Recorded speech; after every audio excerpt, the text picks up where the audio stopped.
This year, I am focused on saving and investing, but I still want to do things like travel. NerdWallet lets you compare top travel credit cards side by side to maximize your spending, some even offering 10 times points on your spending, which means you could end up with a free flight or maybe a better hotel room. So what could future you do with smarter financial decisions? Compare and find smarter credit cards, savings accounts, and more today at nerdwallet.com. NerdWallet, finance smarter. Reminder, credit is subject to lender approval and terms apply.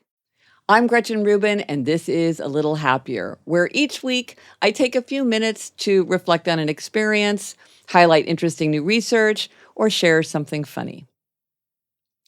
There's a certain curious kind of experience that often happens to me.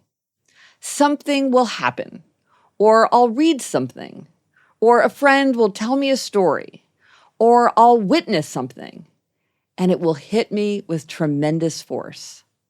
It will be filled with meaning, but often I don't know what that meaning is.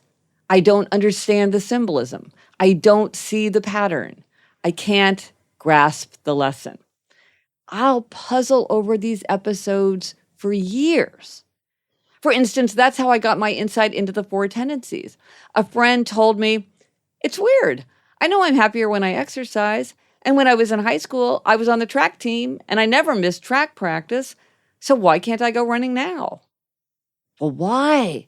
I could think of many possible answers, but what truly made the difference?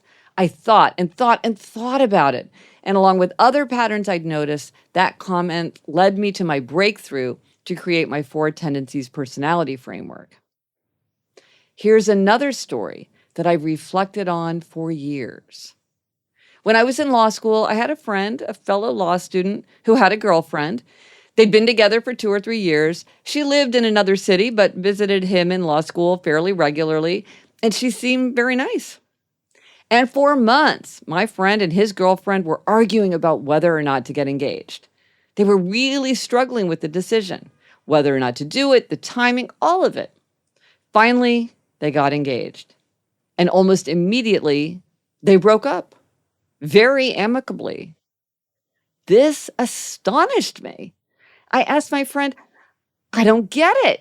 You're so in love that you're thinking of getting married, and then you get engaged, and then you break up. What happened?" He shrugged and said, "For the last several months, all we talked about was whether or not to get engaged. That question was what we had in common. And once it was settled, we realized that we didn't actually want to be married."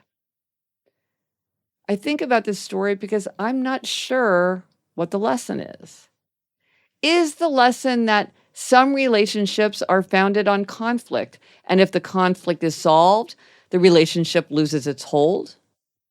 Is the lesson that we can be distracted and confused by uncertainty, but certainty brings clarity? Is the lesson that sometimes we want what we can't have, and once we get it, we don't want it anymore? Probably this incident holds many meanings, and that's why I've remembered it for so long. I'm Gretchen Rubin, and I hope this makes your week a little happier.